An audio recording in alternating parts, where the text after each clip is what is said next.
Assalamualaikum dan salam sejahtera kepada semua penonton dan terima kasih sekali lagi kerana masih bersama kami di Borak PPPM yang namanya mungkin nanti kita kena tukar ya kerana kita baru sahaja melancarkan plan yang baru iaitu Rancangan Pendidikan Malaysia 2026 dan 2035 dan inilah antara tajuk kita yang kita nak tampilkan untuk anda semua untuk kita memahami lagi apa dia RPM 2026 hingga 2035. Okey. Dan untuk itu bersama-sama dengan saya kita ada dua panelis. Panelis kita seorang jejaka dan juga seorang wanita. Cik. Kena cakap begitu Alright. So bersama-sama dengan saya di belah kanan saya adalah Datin Haryati binti Muhammad Razali, Timbalan Pengarah Kanan Kluster Dasar dan Perancangan daripada bahagian pendidikan dan bahagian perancangan dan penyelidikan dasar pendidikan, dan juga jejaka yang di hujung sana adalah Stephen Isaac, seorang guru dan juga seorang Edufluencers KPM yang kita tampilkan. Alright, mungkinlah kita tanya dululah Datin, macam mana sejak pengumuman ataupun pelancaran RPM yang baru ni, apa khabar Datin? Khabar baik. Baik tadi macam ada sesama sikit. Itulah, ada sesama sikit tapi masih boleh berfungsi dengan baik lah. Okey, Jadi hari ini Alhamdulillah lah kita dapat bersama-sama pada hari ini dalam podcast ni. Alright, Alhamdulillah. Stephen juga macam mana hari ni? Dapat ya bersama-sama dengan kita. Terima kasih kerana meluangkan masa. Kelas dekat sekolah semua okey Okey, dah siap gantilah sebelum kita keluar kan. Okey. Okey, Alhamdulillah. Alright, okey. Jadi kita terus kita nak berbicara tentang inilah tujuan kita berkumpul pada hari ini. Datin telah melalui Pelan Pembangunan Pendidikan Malaysia 2013-2025 dan itulah plan yang baru saja habis tahun lepas, dan kini kita berada pada tahun 2026 di mana kita sekarang ni telah diberikan rancangan pendidikan Malaysia yang baru. Jadi boleh tak Datin, kerana Datin juga adalah yang telah melalui proses pelaksanaan PPPM, bagi sedikit recap tentang mungkin pencapaian ataupun di mana kita berada sekarang ini, dan nanti kita akan bercerita tentang RPM itu sendiri. Okey, terima kasih Hafiza. Jadi saya juga ingin mengucapkan kepada semua pendengar Borak PPPM kita pada pagi ini, selamat mendengar lah kita punya berborak-borak pada pagi ni. Okay, jadi first of all saya nak buat sedikit recap lah pada PPM 2013-2025.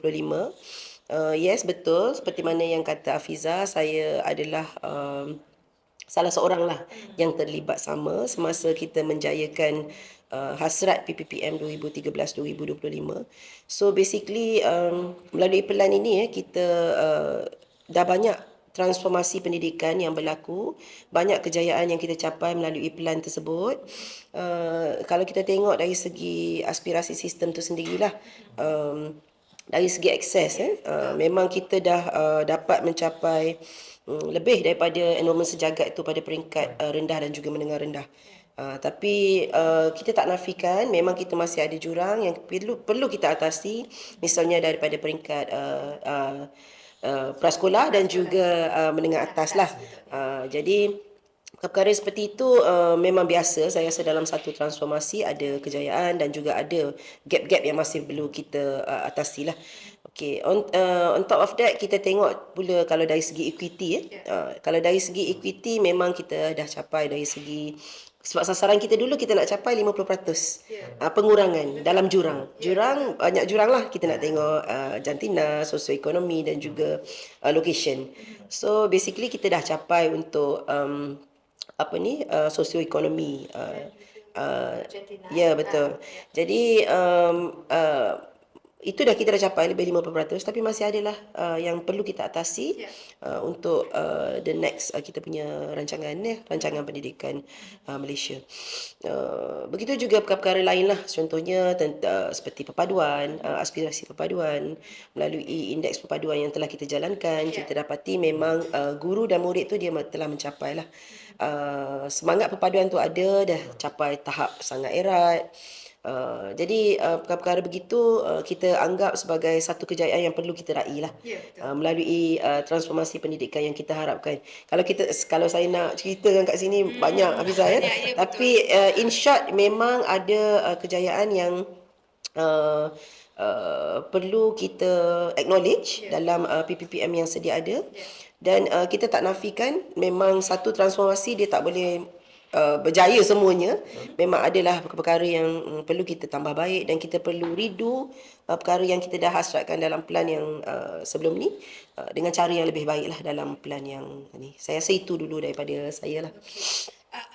Betul apa yang Datin cakapkan. Memang kita ada pencapaian, banyak pencapaian, dan juga adalah jurang-jurang, dan ini saya rasa memang dia macam normal lah, kerana betul. Dengan peredaran zaman, dengan peredaran masa, dan dengan apa yang berlaku, contohnya COVID, dan pelbagai lagi perkara yang kita tak jangkakan semasa kita buat perancangan tersebut. Dan mungkin ini juga adalah cabaran-cabaran yang telah kita hadapi, yang in a way telah membantutkan lah some of our pelaksanaan itu, ataupun mencapainya sasaran tersebut. So memang biasalah kan, dan memang betul Datin kata, sebab plan itu telah mengambil masa 13 tahun untuk kita sampai ke penghujung. Jadi kalau nak cakap, I think it doesn't do it justice lah kalau kita nak cakap dalam masa yang singkat ini. Tetapi memang pencapaian itu telah dirasai jugalah, ya. Okey. Dan bagi yang di sekolah pula, macam Stephen, ya, sebab Stephen mungkin tidak boleh nak bandingkan antara plan yang sebelum PPPM lagi, iaitu PIPP. Muda lagi kan Stephen ni, kan? Baru masuk sekolah kan masa tu. Okey, berapa Stephen mula mengajar pada tahun bila? Sejak 2011. Okey, 2011. Kerana PIPP kita 2010 dia berakhir. Jadi tidak boleh, mungkin Stephen tak boleh nak membandingkan, tetapi mungkin Stephen sendiri, sebab daripada awal pelaksanaan PPPM Stephen dah berada di sekolah, dah 2 tahun di sekolah. Dan dengan adanya PPPM telah melalui 13 tahun pelaksanaan. So mungkin di sekolah sendiri, apa yang Stephen rasakan lah dari segi perubahan yang telah berlaku, yang mungkin sekiranya tidak ada PPPM tu tak dapat kot dirasai. Boleh tak share sikit? Okey, macam cakap Fiza beritahu tadi kan, sebab of course saya kat sekolah kan pada tahun 2011-12, still a new teacher time tu. Tapi bila inisiatif ni bermula pada 2013, kalau kita tengok dari lapangan in general, lebih kepada my point of view kat sekolah saya, persekitaran dengan rakan-rakan pendidik kita. So I think bila benda ni first di-announce ni, in general memang bila berlaku perubahan kan, something yang baru, memang kat bawah ni there's always a negative feedback. Kan dia macam sesuatu yang baru, selalunya memang akan dapat satu penolakan terlebih dahulu. Dia macam tak tahu, maybe it's a culture in our system ke apa kan. Mungkin kita berada dalam keadaan yang tak baik sangat, something new yang lagi bagus datang, our first reaction to always menolak. So saya nampak benda tu. And bila orang nampak kebaikan tu, maybe after 2-3 years, sebenarnya best lah benda ni. So it needs like a soft landing lah. So apa yang saya nampak pada dulu tu is penolakan. Dan as a new teacher that time, baru 3 tahun kan, kita pun macam terikut-ikut dengan komen like, ni tak baik tau, like this one, banyaklah kerja online sebagainya. But actually as time goes by, people realise yang sebenarnya benda ni lagi bagus. Contoh, kita kurangkan paperwork sebagai contoh. And then kita lebih kepada pendigitalan. I think that was the point where kita dah mula berjinak dengan pendigitalan. And if I'm talking about pendigitalan ni, dia banyak aspek. Contoh, if I look at throughout these years, dalam 13 tahun ni, yang pertama kita tengok pada aspek PDPC dengan murid. Okay, like sebagai contoh saya sekali, kita one of the initiative adalah kita nak berpusatkan murid. So I think apa yang telah berlaku adalah slowly saya nampak daripada maybe not immediately pada tahun 2013, kita tengok 2015-16 kita dah mula tengok di mana penekanan tu diberikan kepada away from exam, lebih kepada student centered, teacher ni lebih kepada facilitators. Dan apa yang saya nampak ni adalah saya dapat spend lagi banyak masa dengan murid-murid untuk buat aktiviti, program yang tidak menjurus kepada peperiksaan tetapi telah membawa markah lebih tinggi. It means kalau dia, it's not a popular opinion tapi dia macam ni. Kalau kita nak murid berjaya dalam exam, kita jangan concentrate pada exam. Meaning, in order for your kids to be doing well, the things yang kita buat, contoh, macam saya sendiri, saya buat sketsa, murid buat recording, contoh aktiviti kita bagi, lepas tu hands on, dia buat aktiviti di luar sekolah, and a lot of contoh role play kan. Sebab kita sebenarnya nak sediakan dia for, sebab saya cikgu sekolah menengah kan, what happens after they leave school. Tapi as they are going through this phase, sekali dalam dia punya exam base, dia boleh perform juga. Because kita tengah bagi tahu dia that this is a period where you explore yourself. So saya nampak benda tu lah throughout this thing. Then and I feel very comfortable sebab kita bila directive tu datang daripada visi misi KPM tu sendiri, it's easier kita to implement. So when you become a living proof with your students kan, orang pun nampak sebenarnya benda ni boleh buat.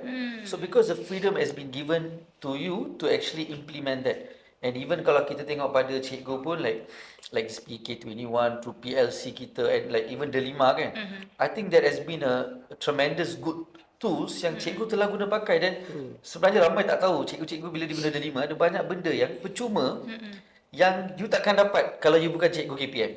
So the things that you use to prep you punya student punya materials, you punya worksheet, your content, banyak benda. So I feel that period tu banyak cikgu telah guna pakai that opportunity, and we have seen macam yang doktor cakap tadi, there's been a lot of kejayaan.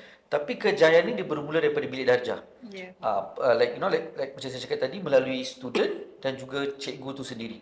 So I think that was a bit slow, but I think after 2-3 years tu dia dah mula pick up dan kita nampak lah dia punya kemenjadian as a whole. Betul. Thank you very much Stephen kerana berkongsi.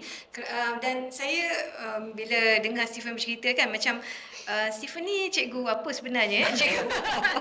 Adakah cikgu bahasa ke? Cikgu sebab saya tahu Stephen adalah seorang cikgu bidang sains kan.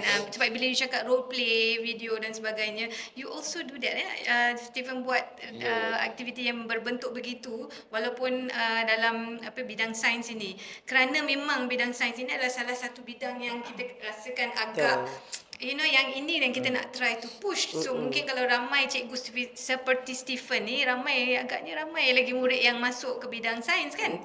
So adalah benda yang you ni. So very very interesting untuk tahu tentang bagaimana keberhasilan tu murid itu dirasai di sekolah dengan adanya PPPM pada masa itu.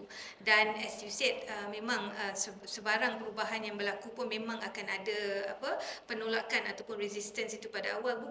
Mungkin bukan kerana dia tidak percaya, tetapi dia tidak tahu apakah pencapaian yang boleh dapat, ataupun is this just another yang kita nak perkenalkan kan. Okey, jadi itulah yang membawa kita kepada sekarang ini. Baru-baru ini kita telah ada peluncuran untuk rancangan pendidikan negara 2026 hingga 2035. Dan dalam peluncuran itu yang telah dirasmikan oleh Yang Amat Berhormat Perdana Menteri Malaysia Datuk Seri Anwar Ibrahim, dia telah meluncurkan RPN yang meliputi dua rancangan, iaitu rancangan Pendidikan Malaysia di bawah Kementerian Pendidikan Malaysia dan juga rancangan Pendidikan Tinggi Malaysia RPTM di bawah KPT ataupun Kementerian Pengajian Tinggi. Jadi sehubungan dengan pelancaran itu atau peluncuran itu pula ada pula pengumuman yang telah dibuat kan, beberapa pengumuman yang telah put the country in an uproar lah kan. Masing-masing bercerita tentang peluncuran itu. Pada saya lah secara personalnya, actually it was a good publicity sebenarnya, kerana dan menunjukkan di Sokmed semua setiap hari, hampir setiap hari selepas 20 hari bulan Januari itu ada sahaja perkara yang sedang dibincangkan tentang RPM ataupun pengumuman yang telah diberikan itu, yang menunjukkan bahawa setiap orang di luar sana sebenarnya cakna dan nak tahu apakah hala tuju pendidikan kita dengan adanya rancangan pendidikan Malaysia yang baru ni. So everybody's waiting. Macam kata Stephen, and with these new changes mungkin akan ada resistance, dan kita nampak mungkin ada resistance, tapi ada juga yang macam very pro, sangat-sangat positif tentang apa yang akan berlaku, akan diberikan oleh RPM ini. Dan mungkin kita tidak akan bercakap sangat pasal pengumuman tu Datin, kita nak fokus kepada RPM itu sendiri, kerana itu adalah rancangan besar yang telah kita kita buatlah ataupun kita rancang, dan Datin mungkin orang yang terbaik untuk menceritakan, sebab daripada pengalaman Datin untuk menyediakan rancangan ini yang telah bermula seawal 2024. Yes, 2024, membawa kepada terhasilnya rancangan pendidikan Malaysia. So mungkin Datin boleh ceritakan sedikitlah tentang apakah hasrat besar rancangan pendidikan Malaysia ini. Okay. Jadi I think Stephen ada kesempatan tak pergi peluncuran tersebut? Ada. Okay. So meaning kita semua, we are all honoured lah to be there, to witness. Betul. Okay, untuk YBPM, Yang Amat Berhormat Perdana Menteri Malaysia telah melancarkan plan tersebut. Jadi memang di situ kita dah nampak dah mandat kerajaan yang diberikan terhadap komitmen kerajaan yang semasa ini terhadap pendidikan di negara kita. Jadi di sini RPN yang merangkumi kedua-dua pelan tersebutlah. Memang dia menggagaskan satu gagasan yang sangat besar, hala tuju pendidikan untuk 10 tahun akan datang, daripada peringkat pendidikan awal kanak-kanak sehinggalah ke pendidikan tinggi. Jadi di sini khusus untuk kita punya rancangan ni, rancangan pendidikan Malaysia ni, dia memang satu sebenarnya macam ni saya nak cakap, it's about a guidebook lah untuk kita. Maknanya untuk kita bergerak untuk the next 10 years, where we want to be in the next 10 years kan. Itu yang paling penting. Kita nak semua warga kementerian ini, warga KPM khususnya daripada para guru, para murid, para ibu bapa, all our stakeholders lah, dia jelas ke mana kita nak bawa hala tuju sistem pendidikan kita ni lah. Jadi perkara ini bukan kita bermula sekejap, dia ambil masa yang lama untuk menyediakannya. Dia sebenarnya kalau kita dengar apa yang sering dikatakan oleh YB sendirilah, YB menteri kita, dia adalah daripada satu pelan daripada rakyat untuk rakyat. Even Dr. KPPM kita pun sering menyebut begitu. Sebab apa? Sebab kita bina, kita dah melibatkan ramai orang awam, guru-guru dan juga murid. In fact murid pun kita panggil semasa dalam sesi libat urus kita yang bermula seawal tahun 2024 lah. I think Puan Nafizah pun terlibat sama. Okay. Mungkin Cikgu Semua ada tak terlibat semasa pembinaan? Saya was indirectly involved dalam pembentukan karakter. Okay. That part of the curriculum. Yeah, so basically RPM ini dia telah kita meletakkan satu matlamat lah, iaitu kita nak melahirkan insan sejahtera yang ada 5 ciri lah, 5 ciri yang paling penting. Yang pertama ialah adab. Sebab apa kita meletakkan adab ini? Yang pertama, seperti mana yang kita ketahui, ilmu saja, knowledge saja tak cukup. Okay, kalau you can have straight A's, kan, tapi kalau tak ada adab tak guna jugalah. Kita tak boleh bina negara kita ni dengan baik kalau tanpa adab lah. Jadi ada 5 ciri yang penting itu: adab, berilmu, berkemahiran, berdaya tahan dan juga berkeyakinan. Ini yang 5 perkara yang kita nak pastikan murid kita adalah di masa akan datang lah, dengan menetapkan beberapa tumpuan. Tumpuan ini kalau kita tengok dalam pelan yang dulu kita panggil aspirasi sistem lah, tapi dalam pelan yang baru ini kita panggil dia sebagai tumpuan. Ini adalah prinsip asas lah yang kita nak meletakkan sistem pendidikan kita ini. Yang pertama tentang kualiti lah, kita tak nak compromise tentang kualiti. Jadi kualiti pendidikan itu yang kita hasratkan di masa akan datang akan dapat kita capai apa yang kita perlukan daripada aspek kualiti tersebutlah. Yang kedua daripada segi akses dan equity lah. Kemudian kita ada ketersediaan sumber dan juga kecekapan, dan yang terbaru kita ada kemampanan lah. kemampanan dan juga keluasan. Kita berpegang kepada prinsip lebih flexibility kepada lebih keluasan ni bermaksud sometimes new words ni kan orang public ada yang faham, ada yang tak faham. Jadi kalau nak senang, keluasan ni sebenarnya fleksibel lah. We want to be more flexible, we want to give more autonomy to the schools, to the teachers dan sebagainya lah.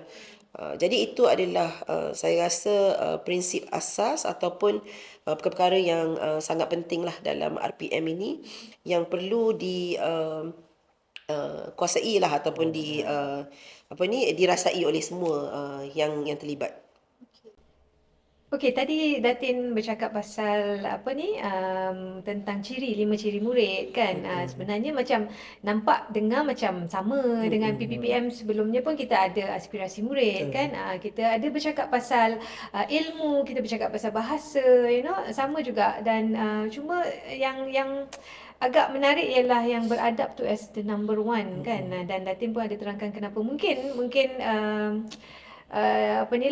Stephen selaku seorang cikgu kan, bila nampak 5 ciri murid tu beradab as the number one, ada tak macam rasa Stephen macam mana, apakah ataupun it's just the same, tak ada apa-apa? Tak lah, bagi saya tu benda tu dia konsep tau, sometimes bila parents atau cikgu pun dengarkan adab dulu kan, mungkin kita dah biasa dengar sampai kita menjadi complacent tau.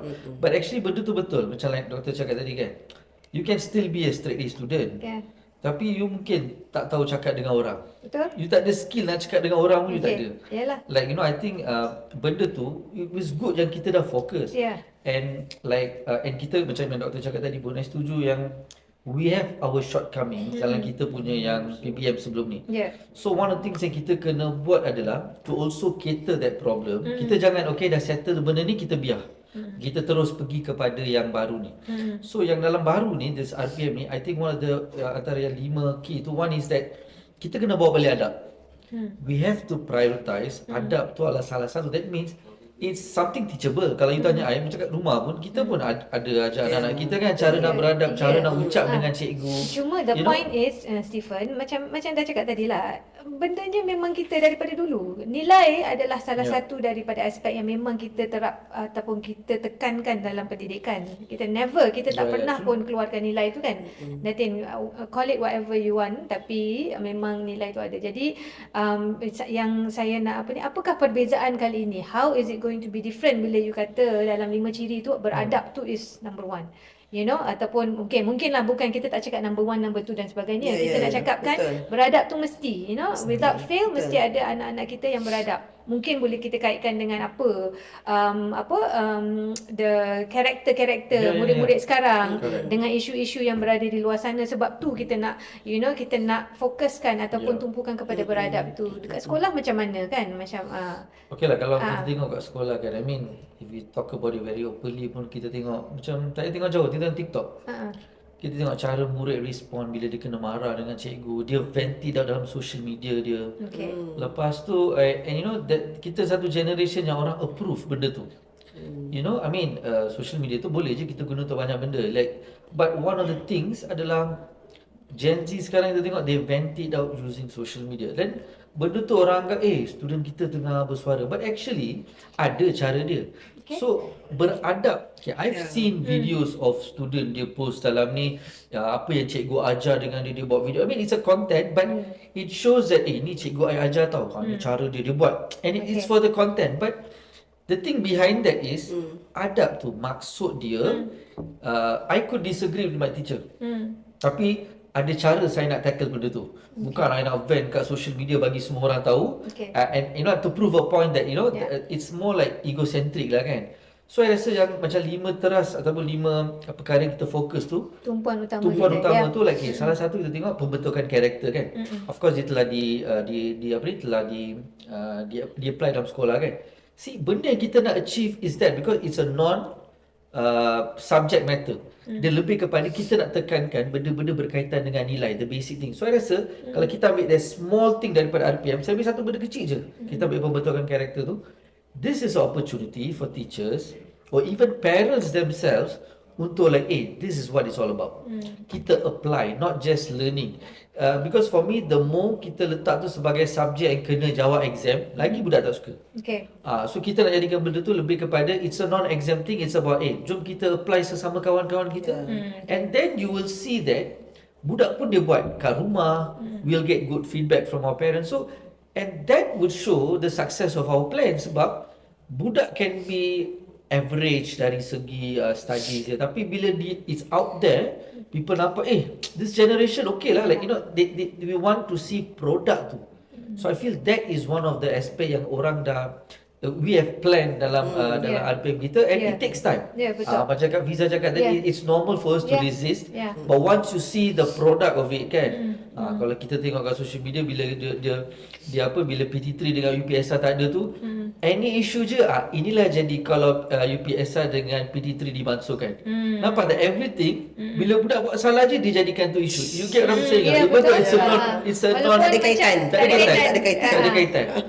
So likewise, kita nak, why not kita reverse psychology? This thing dah dekat sekolah. Wah, budak beradak sebab RPM ni lah dia tekankan kepada character building.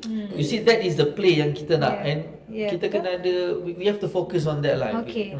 Kita I mean 5 ciri tu bukanlah itu saja yang kita nak dalam apa ni. Itu adalah kita punya hala tuju bila kita dari segi keberhasilan anak-anak murid kita, kerana di sebalik RPM ini adalah anak-anak yang kemenjadian anak-anak itu sendiri kan. Sama juga seperti PPM dahulu, tetapi kita nak cakapkan yang times have changed, memang kita nakkan quality sebagai tumpuan utama, but at the same time di samping kualiti kita masih mesti memastikan anak-anak kita semua yang beradab dan sebagainya. Okey, di sekolah bila kita bercakap sebagai tentang RPM ini secara keseluruhannya, Stephen, apa agaknya the first thing in your mind bila diluncurkan, apa your expectation atau apa hasrat you, aspirasi you lah, di mana hopefully this is different from PPPM, dan apa yang you nak capai dengan RPM ini?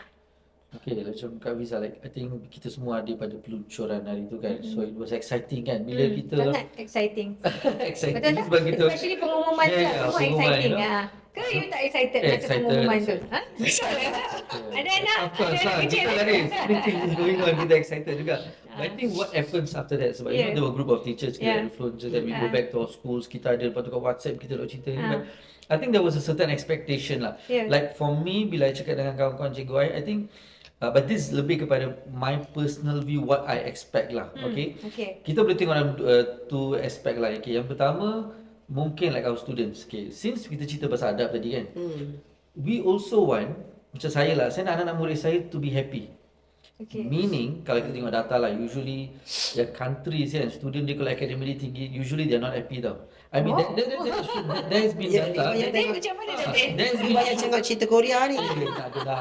But this is authentic data. But my thing is, how can we have students yang you have excellent academic, pada waktu yang sama you are happy being in school. When I say happy is that school is something yang is seronok.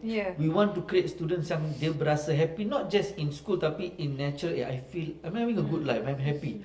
But you're also what you call doing well dalam studies you. And kita nak, I want students that are, kita lah globally competent. Meaning kita jangan jadi jago kampung lah kata orang. We are good at what we are, but I mean that is the long thing if I look at students and all that. But the other important aspect adalah for teachers. Apa yang saya nampak adalah to produce better quality teachers, dan juga my one other thing is I nak konsep ni less is more.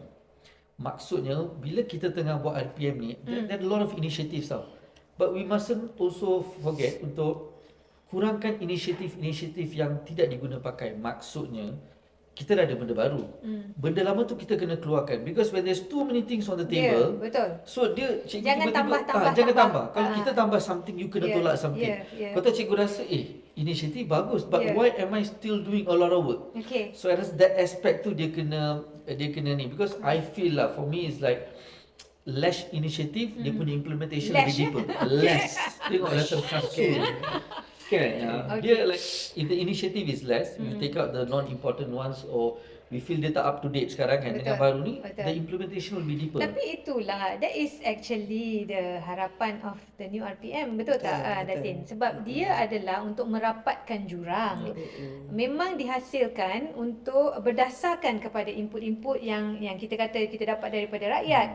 So this is memang from rakyat to rakyat, kerana kita mendengar apa yang rakyat nakkan dan kita nak buat pembaharuan itu berdasarkan itu. Tetapi of course take it into consideration apa yang sedang berlaku secara global dan sebagainya. Sebab we will have to be at par with the rest of the world kan. Tidaklah kita menjadi jago kampung. So having said that, itu yang kita bercakap tentang apa yang kita nak capai untuk setiap murid kita. Dan and you mention something about macam guru tadi. Saya harap guru akan lebih kompeten dan sebagainya. So are you admitting that guru-guru kita tidak tidak capai lagi tahap yang sepatutnya, kerana memang dalam new blueprint ini juga kita memang bercakap tentang kualiti guru dan untuk make sure kita equipkan guru dengan the relevant punya kemahiran yang relevan dan sebagainya. So mungkin Datin ke nak I think betul lah tu apa yang Stephen sebut tadi. So I think your concern is on the murid mesti happy datang sekolah. I think konsep tu adalah konsep yang dah lama kita nak perkenalkan kan. Kita cuba perkenalkan. Tapi we are not sure until now betul ke budak happy nak pergi sekolah? Kan? Betul ke tidak happy? Cikgu pun mesti happy di sekolah. That's why Stephen ada anak ke yang pergi sekolah? Dia happy tak? happy tak pergi sekolah? Pagi-pagi malas nak bangun nak pergi sekolah. Macam anak pertama dia dah jadi satu kan. Dia like macam mana? dia excited tau dia pergi kan. And of course dia jumpa kawan-kawan baru first week, second week tu biasalah kan. Dia like feel a bit nak make new friends and all that. But bila dia balik dia akan cerita lah, ini this happen, that happen, non-stop. Kita dengar je. Okay. So happy lah. Dia happy lah. Okay. Dia cerita benda yang tak best berlaku pun dia nak cerita je. For them, I mean that's So, the thing lah. kan. Jadi happy lah Datin Okay, so go back to perkara yang you dah sebut tadi. Dalam RPM yang kita baru lancarkan ini, sebenarnya perkara itu turut diberi penekanan lah. Contohnya kita telah memperkenalkan 7 trust strategik untuk kita make sure that matlamat yang telah kita hasratkan itu tercapai. Dan juga tumpuan utama tadilah tercapai. So basically 7 trust strategik itu ada 2 yang berkaitan dengan murid dan juga guru lah. So dalam trust strategik murid tu dia turut memfokuskan kepada kesejahteraan murid. Dan juga dalam bab guru pun kita ada tentang kesejahteraan guru. Jadi di sini memang kita tahu guru ni adalah main player lah. Main player dan murid adalah is our main client lah dalam sistem pendidikan. Jadi kedua-dua kumpulan ini memang adalah fokus utama dalam RPM tersebut. Jadi kalau kita tengok trust strategik yang pertama tu dia memfokuskan kepada sistem pendidikan tu itself lah. Okay. Kita kena ada yang tu. Betul. That is the big dasar kita lah. All the dasar kita kena tengok balik implementasi dasar-dasar. Kita ada dalam bab tersebut kita ada tentang dasar MBI. Kita ada juga tentang STEM dan kita ada juga tentang pengambilan dan juga penempatan guru. So all this memang perlu dilihat semualah dalam plan yang dalam rancangan yang baru ni. Manakala dalam kemudian kita ada bab 2 trust 2. Trust 2. Yang guru berkaitan dengan murid. Dan dia covers everything lah dari segi reformasi kurikulumnya, dari segi kesejahteraan muridnya. So di situlah kita nak mencapai hasrat yang kita sebut tadi. Adab, ilmu dan juga kemahiran. Kita ada membangunkan bakat dalam strategi-strateginya. Jadi itulah kita sangat berharap nanti kumpulan pelaksana lah especially guru-guru yang kita harapkan akan dapat internalize. Dia yang penting kita baca dan internalize dan kita sama-sama rasa ini adalah tanggungjawab kita lah ataupun shared vision. This book is not meant for ambil ni kementerian bagi buat no. Because lagi satu doktor I rasa like macam yang our previous yang PPM ni kan, like we have seen kita ada shortcomings kan, walaupun idea atas kertas tu bagus. Like macam sekarang kita ada strategi 1, strategi 2 ni memang like kita nak teachers and also students kan. Betul. Jadi atas kertas is good, memang cantik. So now macam mana kita nak, I mean I just want to from your point of view, like kita nak perkasakan pelaksanaan tu berjalan dengan baik. Betul. Because I feel kalau kita cantik atas kertas tapi kalau pelaksanaan tu is not, so how can we move forward to pastikan pelaksanaan tu like it's a bit more thorough lah. Yeah. Okay, good question. Good question. Saya pun macam good question. Okay. So, sebab I think dalam mana-mana transformation ataupun reformation, on paper memang kita jago lah. Memang kan. Betul. Kalau kita boleh hasilkan 380 muka surat punya plan. Tapi how we want to translate it into action. Benda ini dibuat walaupun kita dah pergi merata-rata di seluruh Malaysia dan mengambil input daripada semua pihak, tapi dia dihasilkan di sini, di Kementerian, di Putrajaya. Yeah. But change yang kita harapkan untuk happen tadi, matlamat kita tu dia berlaku dalam classroom. Yeah. So it's far. It's far. So first of all, semua guru-guru kita semua guru-guru lah, especially pelaksana, mereka perlu tahu dulu apa yang ada dalam plan ini. Dia kena tahu kemudian faham. Betul tak? Tahu dan faham. Yeah. So that is the first step. Kan? Then baru ada rasa sense of ownership lah. Yeah. This is our plan. True, correct. Kan? This is our plan. It's not only a plan untuk sesetengah kumpulan, tapi plan kita bersama. Sebab hasratnya, if we were teachers, kita semua ni cikgu. Dulu I pun cikgu juga. Yeah. Okay? I'm from school dulu, pernah mengajar. So apa yang kita harapkan from anak murid kita? Yeah. Cuma okay, kan, I itu think dia it's sama very je. very interesting that you cakap semua orang kena tahu dulu. Yes, tahu dulu. Sebab right now apa yang kita dah dapat dan dengar di luar sana, orang dah bercakap and people are complaining, banyak tadi yang kita dengar people negative perception, positive pun ada kan. Tapi my question was the first time bila saya dengar ni, do they know what is in the plan? Sebab kan, sebab mereka tak tahu lagi, and selalunya memang begitulah, bila kita tak tahu, so ignorance is orang kata kan, then you talk about it as if you know, dan dan kita mengeluarkan all the kata-kata yang macam ini just on paper dan tidak akan but the very fact of the matter is that adakah semua orang telah membaca dan tahu apakah dia aspirasi ataupun apa yang memang dah ada. Sebab ini adalah daripada ground juga yang kita collect kan, dan kita telah collect daripada bawah, dan kita bukukan supaya dia menjadi panduan strategi apa yang perlu digunakan dan sebagainya. Dan memang kalau ikutkan macam I think Stephen pun ada cakap, ialah it's localized, it's supposed to be customized according to the of course secara dasarnya dia memang macam menyeluruh dan sepatutnya dia kita ikutkan dia secara general, tapi bila kita apply it has to be customized to your own dan kita takkan boleh buat tu selagi kita tak tahu apa yang berada dalam tu. Stephen dah hafal, dah tahu dah sampai hafal. Okey lah, tak hafal tak hafal kan. See like bila we got this to PDF, kita pun go through. Like I said, like the first thing kalau I cari pun, what is relatable in the classroom? Betul. So I felt okay, this is good. Like sebab I pun ada yang the PPPM punya kan. So we can see there's satu yang ada aspek yang kita meneruskan and we go next step aja. Tapi dalam at the same time, and we cannot stop people kan, dia tak baca, dia punya first reaction is just through one liner statement, dia bagi je kan. Tapi bila kita tanya boleh dia baca ke tak, dia tak dapat jawab. So I think we need to educate our people also to baca dulu, because you can't expect the whole thing to be PM ke siapa-siapa announce the whole thing, right? So it's just the main points. Tapi bila actually kita baca, we realize actually there's an action plan for everything.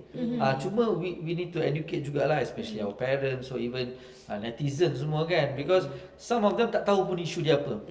Dia like orang cakap jom just join the bandwagon, I pun nak ni kan. Tapi bila dia dapat jawapan dia, they okay, ada rupa-rupanya sih. But at the same time, saya percaya like when the time comes kan, pelaksanaan kita must be solid. Because as much as we are saying that the time is now, Stephen. The time is now. The time is now. Jadi, So of course it's just like what 1 week plus kan. And when I'm talking about implementation, of course for some of them dia baru lagi kan. Betul. Bagi there's a group of teachers yang dah tahu dah kan, Yeah. because they were part of the plan and all that. So when you're talking about now tu, I think just say we give like dalam sebulan 2 bulan ni kan, like benda ni dia cerita dah mula dah ada lah. People want to see that. Yeah. You know, I think that is where kita pun dapat trust daripada from people, you know, and we can't stop people from criticizing lah. For me is that as long as what's there, kita baca, kita fahamkan. And I think I like the word ownership. Kalau kita tak rasa benda tu milik kita kan, kita tak akan buat. Kita buat ala kadar je. So like, you have to have the ownership, because this is not like a 1 year, 2 year plan. This is going to be like a 10 year plan that you need to embed in yourself first. Baru kita melaksanakan. Action will make people to, okay, it's happening lah. Benda yang kritik dulu ni, rupanya ni cara dia. I tak baca rupanya. So, our actions will enable people to baca. Ini mana dia? Kat sini rupanya. So, I think that's the thing lah. But we need to do it now, like what Kafiza say lah.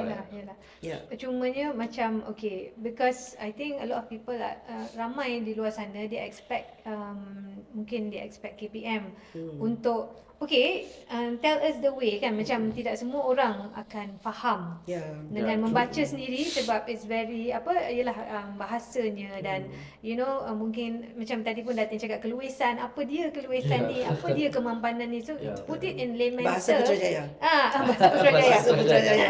Tapi sepatutnya kerana kita kata dari rakyat untuk rakyat, kita bagilah bahasa yang macam semua orang boleh faham.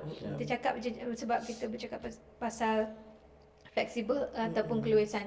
Apa keluisan tu dari segi, you know, macam mana? You mean saya boleh tukar je apa yang telah ditulis tu, saya boleh tukar ataupun apa kan? Macam kemampanan itu, apa yang kita nak sustain, sebab Stephen pun ada cakap apa yang kita dah capai tu kita janganlah stop kat situ aja dan biar, tetapi perlu di maintain lah, kita perlu teruskan dan sebagainya. So macam mana sebenarnya kita nak get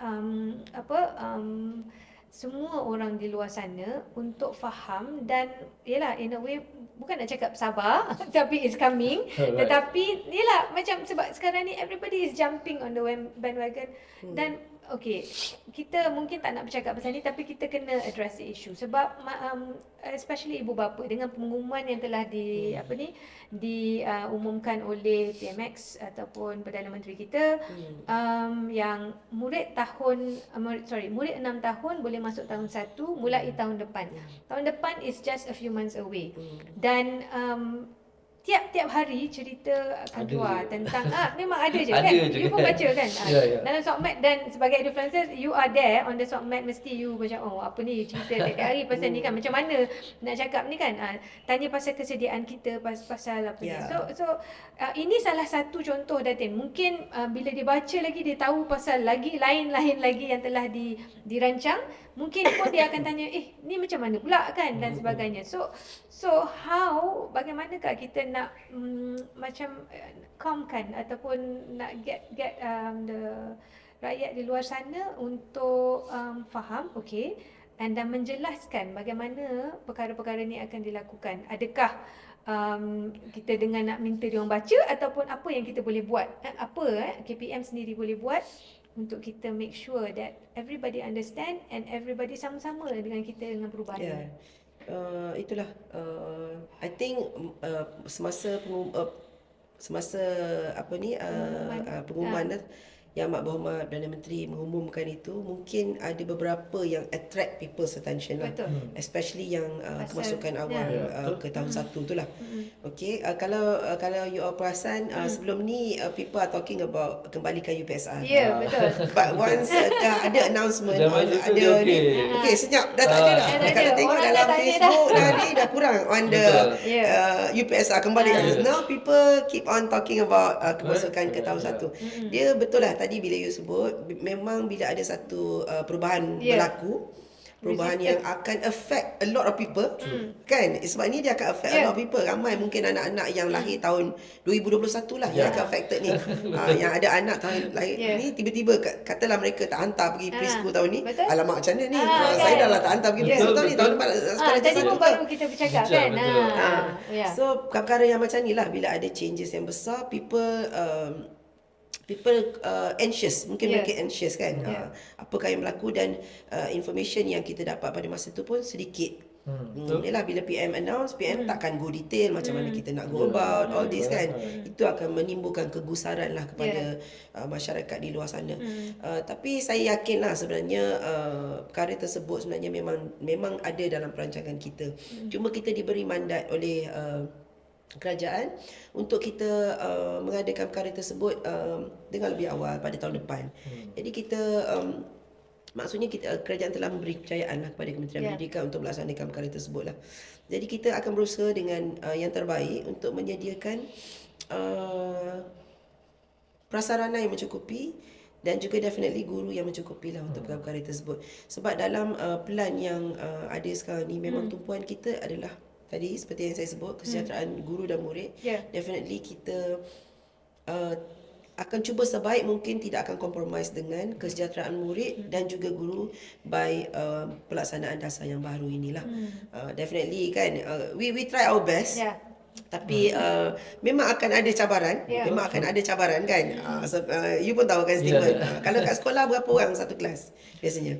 So, macam sekolah saya we can reach up to 40 plus pun ada. Itu untuk kelas tingkatan 1 ke apa? Tak, dia Setiap average kelas. kat macam sekolah ini average from form 1 to form 5 we have as little as 20 plus pun ada, as much as 42 pun ada. So like you know, I mean we of course cikgu-cikgu memang dia nak smaller classroom kan. Ideally should be 25 but I think there are, but of course ni bukan one size fits all kan. Ada sekolah yang just nice semuanya 20 lebih. But there are schools yang as much as 50 pun ada. Dia juga kawan Actually kita. the numbers yang tepat ialah 30. 30. Kalau 20 tu maknanya okey lah. Sangat okey lah. Sangat okey. But you see dalam sekolah yang sama, bila you ajar 2 kelas, one is 20, another one is 40, you can see the immediate effect yang like you know, kalau ada sekolah kalau semua 20 lebih atau 30, you feel like this is your norm. Tapi cuba bayangkan you ajar 2 kelas yang berbeza, one you have 20, another one you have 40, it's like double tau. And you can literally feel like okay, this is difficult. This is like impact dia lebih tinggi. Kawalan kelas dan kawalan. So I sebagainya. think like macam Datin bagi tahu, I think these are the few things yang kita kena highlight jugalah. But of course it involves prasarana, like sekolah di kawasan tersebut. So a lot of dynamics there lah, you know. But I feel we have to do something about it as well lah. Tapi yalah macam pengumuman tu pun dibuat dan apa ni, dia macam apa ni tahu Datin, saya bila that was done dan dia macam masa kita hadapi COVID. Betul Kan? kan? Macam dia telah push kita that okay, so sekarang ni mandat telah diberi untuk awalkan lagi, jadi we have no choice untuk move forward. Cuma persediaan yang kita buat tu memang yang kalau dalam perancangan kita mungkin ini kita ada masa lagi, kita perlu percepatkan lah. Cuma dalam kita mempercepatkan, kita kena convince lah untuk beri keyakinan bahawa memang this is what we are working at, dan kita akan dapat capai apa yang tu supaya kita dapat jalankan seperti yang dihasratkan lah ataupun dirancangkan. Macam COVID macam blessing in disguise juga kan. Sebenarnya mempercepatkan kita punya sebenarnya, technological advancement education. Definitely. Tetapi Jadi macam kena push tu.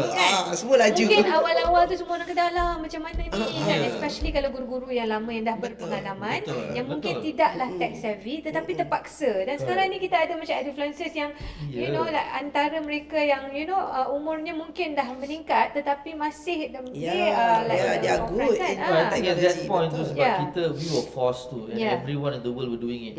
Sekarang kita fast forward dah berapa 4-5 tahun. Betul. We still have Google Meet among ourselves. Meeting malam-malam kita tak apa Google Meet.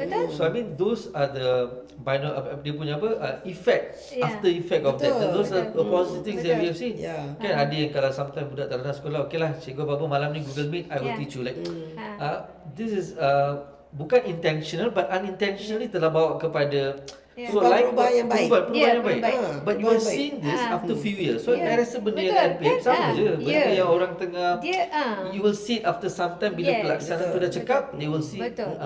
Dan tak ada pun kita cakap pasal masa COVID tu kenapa jangan jadikan murid itu sebagai guinea pig untuk cuba sama ada kan. Taklah maksudnya memang kita kena melalui perubahan-perubahan ini dan you know in time dan dengan perancangan yang baik kita akan melaksanakan dengan baik dan mencapai hasrat kita nak lah kan. Sama ada kita capai dengan dalam masa yang cepat ke tidak, itu bergantung, tetapi ultimately itulah kita punya hala tuju dan di situlah kita nak apa ni. Okay, nice. Saya rasa macam yalah, tentang RPM ini kita bercakap tentang 5 ciri murid yang kita inginkan. Kemudian kita juga bercakap pasal 5 tumpuan utama, apa fokus area kita yang kita nak fokuskan untuk RPM ini.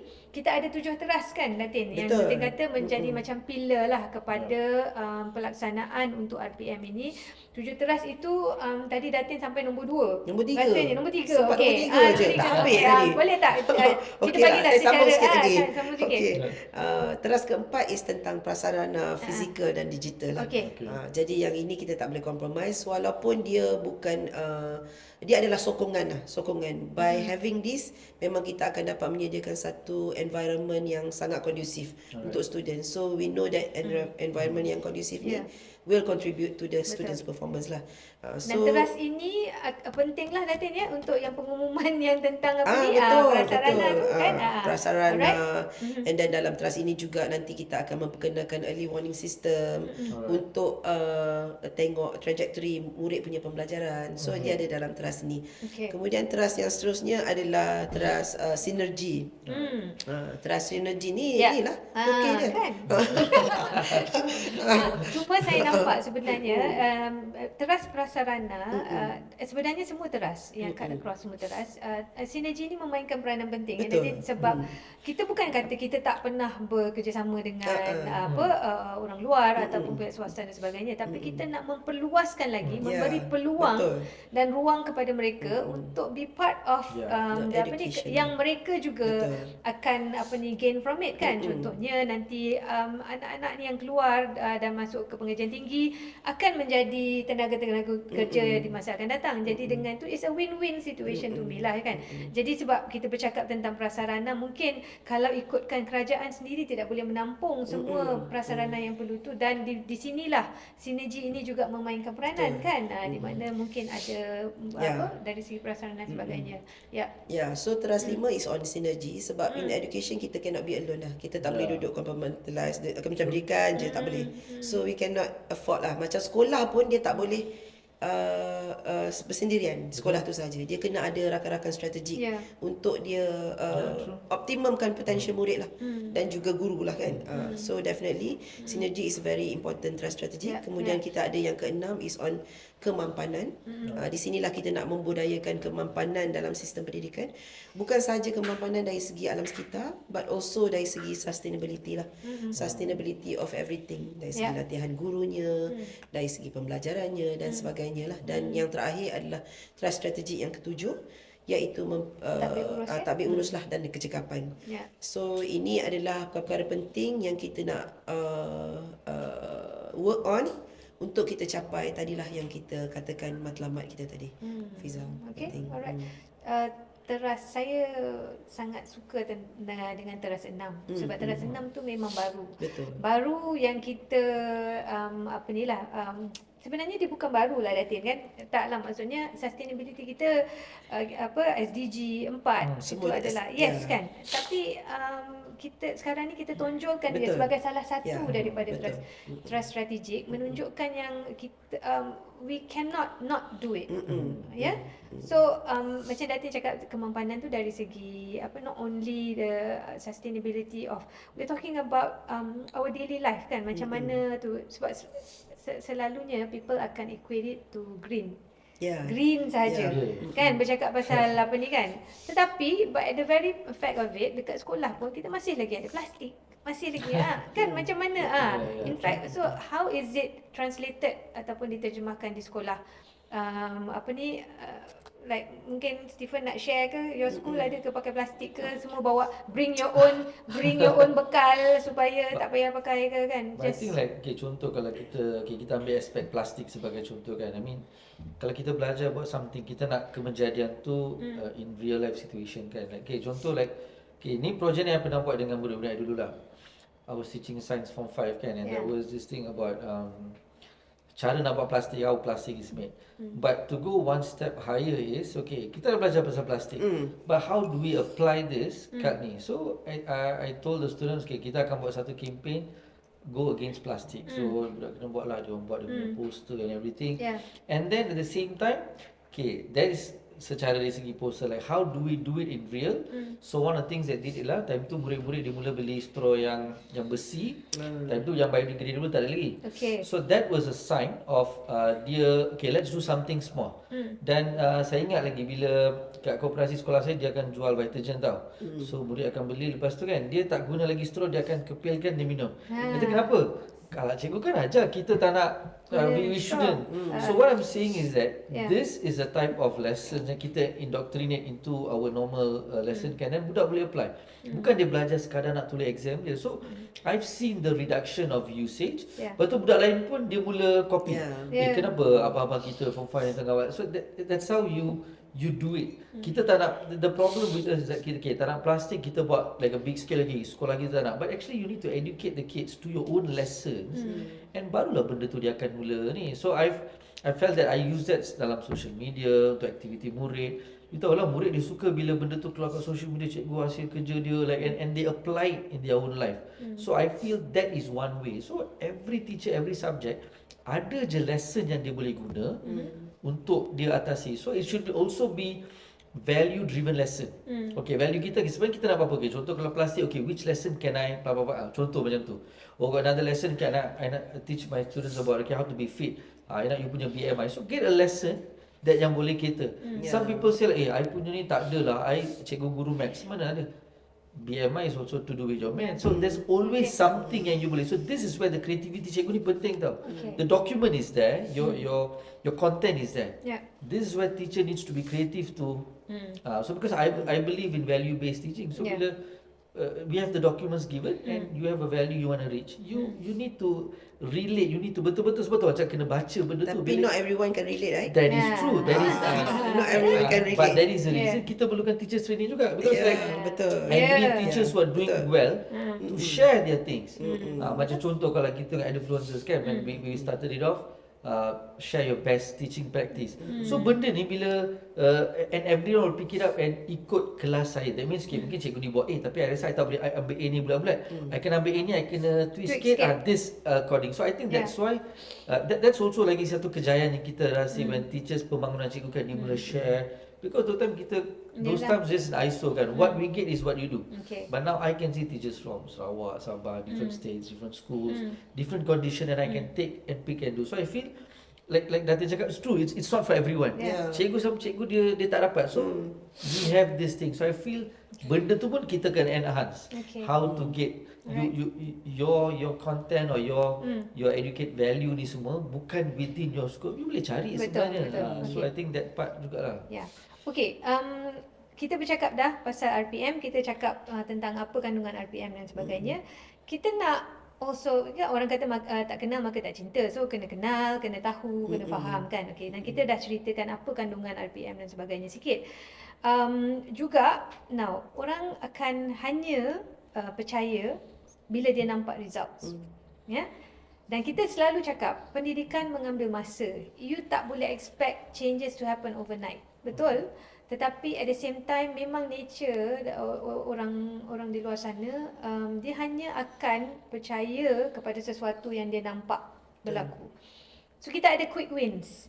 Di dalam RPM ini yang telah dibahagikan kepada 3 fasa, iaitu fasa pertama, fasa kedua dan fasa ketiga. Fasa pertama tu kita telah janjikan quick wins ya Datin. Ada some quick wins dalam masa 2 tahun terdekat inilah.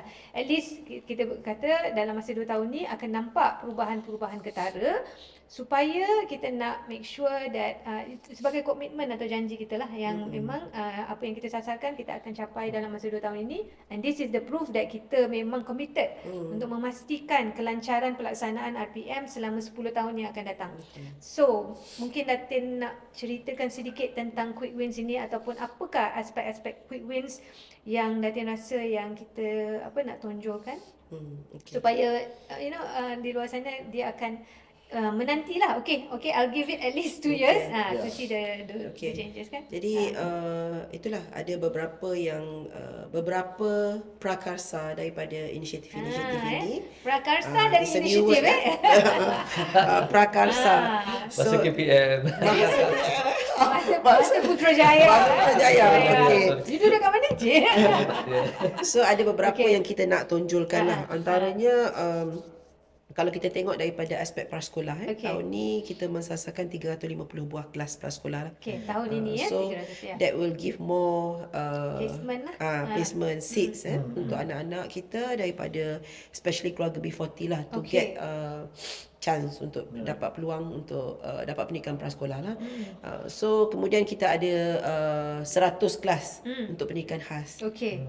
Yang baru yang kita akan buatlah, itu antara quick wins yang kita jangkakan lah yang akan berlaku pada tahun ini. Yeah. Kemudian dari segi pasarana ada I think I'm not mistaken ada berapa 17 buah sekolah baru yang kita akan Dalam masa- siap lah, maknanya yang akan mula beroperasi pada tahun 2026. Oh. So itu adalah satu number yang besar. Ya, betul. Betul. This year kan? 17. So So itu dah jadi bukti Datin 17 Ya, betul. by end of the year? Betul. Dua Okay. sekolah rendah dan 15 buah sekolah menengah lah. Oh, okay. So daripada situ kita tahu memang akan ramai murid-murid kita lah yang akan belajar di sekolah yang baru ni lebih selesa, dan mungkin akan disuraikan yang daripada sekolah berdekatan dan mereka daripada sekolah yang kalau dulu kram mungkin dapat Berkepadatan sekolah tinggi betul. kan? Oh, betul ya. Okay. Then of course dari segi prasarana juga yang paling penting sekolah daif kita lah. Daripada sekolah-sekolah daif kita tahun ni kita sasarkan 5 projek daif dapat disiapkan lah pada tahun ini.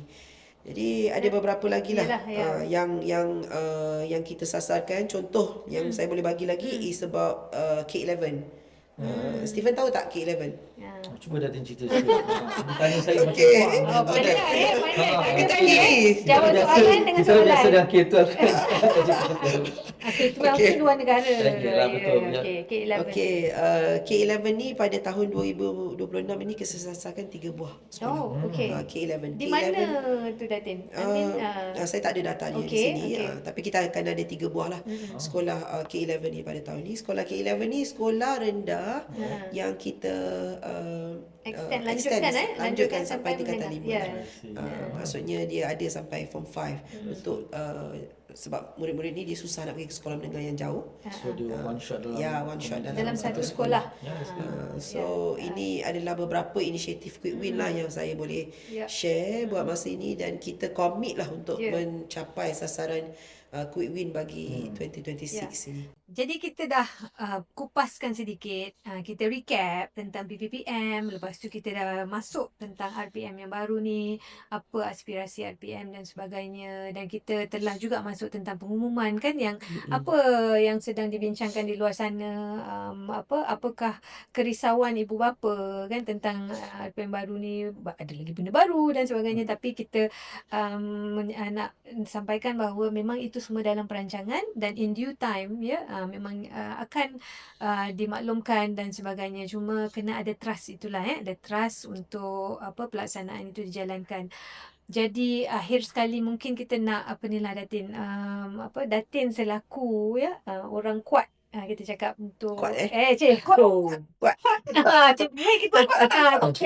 kuat untuk memastikan pelaksanaan RPM ini sampai ke penghujungnya nanti 2035. Masa tu Datin dah bersalin ke belum? Ke masih lagi? InsyaAllah. Oh, Datin muda lagi insyaAllah. Setahun sebelum berakhir dah. Tapi maksudnya Datin akan menyaksikan pelaksanaan itu, pencapaian yang dicapai dalam masa-masa terdekat dan sebagainya sampai ke hujung. Jadi apa agaknya harapan Datin lah selaku yang berempas pulas bersama-sama dengan tim KPM yang kita pun tak ada mention Datin, sebenarnya ini adalah hasil kerja tangan pegawai-pegawai KPM dan juga even a Malaysian made lah. Buatan Malaysia. Jangan beli buatan lain, tempatkan dulu jadi ini Malaysian made. Jadi apa harapan Datin untuk agar pelaksanaan RPM ini ke hujung jaya? So basically saya sangat berharap lah semua especially warga pendidikan lah, warga pendidikan kita bersatu hati dan kita sama-sama melaksanakan apa yang telah kita rancang dalam rancangan pendidikan Malaysia ini 2026-2035. Walaupun kita ada long way to go, tapi kita tahu dalam sistem pendidikan kita ada range of ages teacher. Kita ada multi generational punya kekuatan. Kekuatan kita adalah workforce teachers. Kekuatan kita lah, dan sebagai itulah yang kita nak make sure that semua akan baca dan internalize dan ada rasa kepunyaan tu lah. Yang itu yang saya dah sebut tadi, dan kita nak kita sama-sama bawa apa yang kita telah rancang ini sehingga ke akhirnya lah. Especially saya rasa dalam plan yang baru ni, apabila kita dah senaraikan quick win yang memang ada relatable to school directly kan, memang dah tahu dah kita nak pastikan murid menguasai mata pelajaran BM, BI, Maths, sejarah, benda-benda yang berkaitan dengan school. Memang cikgu dah tahulah sepatutnya apa yang kita hasratkan dan macam mana cara kita nak buat so itu adalah harapan saya, dan message tentang RPM ini juga dapat rakan-rakan kita especially guru-guru JPN dan BPD semua sampaikan kepada kita punya stakeholder lah di luar KPM. Yang itu pun yang penting juga kepada ibu bapa. Okay. So apa message kepada ibu bapa? Sebab yang tadi macam Datin sangat formal ya, harapan saya. Kita nak dengar. I mean dengan cara laymannya, especially kepada ibu bapa yang sekarang ni dekat luar sana tengah macam-macam kan. Apa agaknya Datin nak bagi tahu? Mungkin message daripada kepada ibu bapa lah. Maksudnya dengan plan ini nanti impact dia kepada ibu bapa ni mungkin communication tu lah. Way kita communicate things yang berlaku dalam KPM ni kepada ibu bapa tu lebih transparent, lebih jelas. Ibu bapa lebih nak bekerjasama dengan kita, lebih banyak pelibatan ibu bapa dalam education system. So itu message yang kita nak sampaikan. Dan juga plan ini impact dia kepada murid. Murid diberi peluang yang equal lah untuk belajar dalam keadaan yang kondusif, yang berkualiti, dan murid tidak lagi diukur hanya melalui peperiksaan dan diukur secara holistik. Itu ada beberapa perkara yang penting dan message penting untuk kita sampaikan kepada parents kat luar sana. Okay. Alright. Tifa nak apa ni interject? Parents kan bukan. Sampai tak message Datin tu kepada sampai. Percaya tak? Jangan percaya saya. Jangan tak percaya. But of course like macam Datin cakap, kita cakap awal pun, as much as kita percaya, kalau kita tak apply benda tu tak ke mana pun. So I feel the message is clear. But I think from a parent's point of view, memang kita kena apply lah benda tu. Tapi kalau if kalau bagi saya lah, contoh like macam Kak Fiza tanya tadi kan, like quick wins pun, for me from a teacher's point of view adalah action. We can talk as much as we want, we can say plan ni memang cantik, but the end of the day kalau tak ada dia punya application case. Saya bagi dua lah sebagai contoh.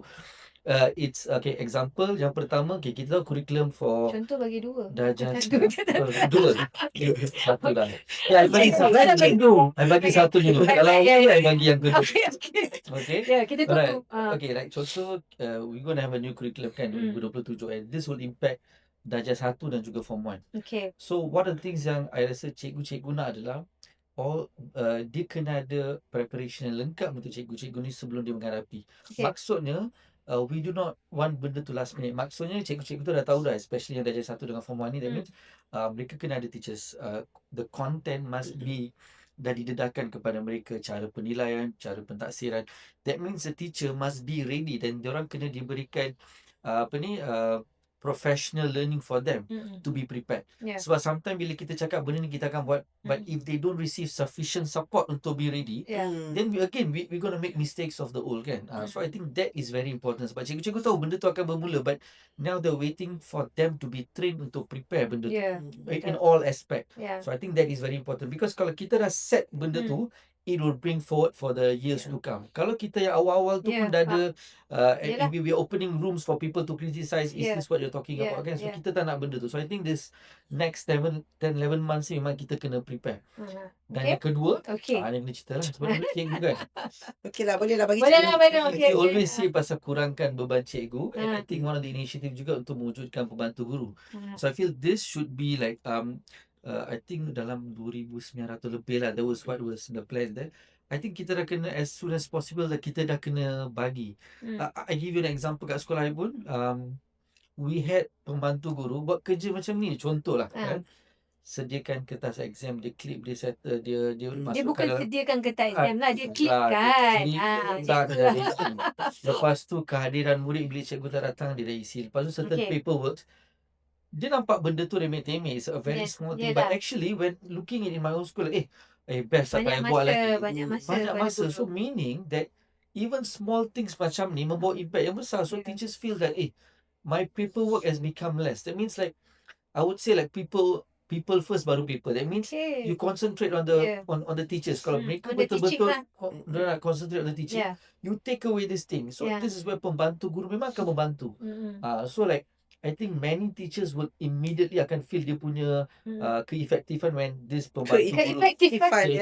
Two in one English Okay. dengan Boleh. halang-halang kita borak lah kan. So Okay. I feel that those two things kan, I think will bring an immediate impact and will be seen as a quick win. Meaning kita tak payah tunggu lama pun benda tu. Like if you want to do it, we can immediately send and those things can be applied lah. So I feel dia main order je. Datin dia order je. Tak but betul. baru kita dapat. I mean, Kita you dah have a dapat. point, and because you see Yeah. the impact. Correct. Dan bila you see the impact, then you percaya, you percaya bahawa memang KPM sedang melakukan sedayanya untuk memastikan beban guru tu memang kita kurangkan ataupun kita tiadakan lah ya. Betul. Tapi sekarang ni kira kita kurangkan dengan adanya pembantu guru dan sebagainya. So inilah what I said when kita kata kita kena tunjukkan bukti melalui quick wins. Kita harap kita akan dapat memberi keyakinan kepada semualah di bawah sana that memang kita committed dan apa yang kita rancang tu akan kita jadikan dia reality lah daripada tu. Okay, terima kasih kepada Datin yang meluangkan masa dengan semua-semua pun masih lagi gagah kuat kan. Okay. Kuat dan terima kasih kepada Steven kerana juga sudi menyampaikan atau berkongsi lah cerita apa yang sedang berlaku di sekolah ataupun di dalam darjah itu sendiri, kerana inilah yang kita nak dengar. Itulah keberhasilan kita yang kita nak capai bila kita keluarkan plan ataupun RPM ini untuk 10 tahun akan datang lagi. So kita wrap up di sini kita jumpa lagi untuk borak lagi mungkin bila kita dah dapat quick win yang pertama mungkin dan kita ceritakan tentang kejayaan-kejayaannya. So kita jumpa lagi nanti. Terima kasih kerana bersama-sama dengan kami. Kalau nak join borak kita join mestilah cari YouTube link kita untuk borak PPPM ini dan tengoklah apa lagi yang kita borakkan nanti di hadapan. Terima kasih semua dan Assalamualaikum.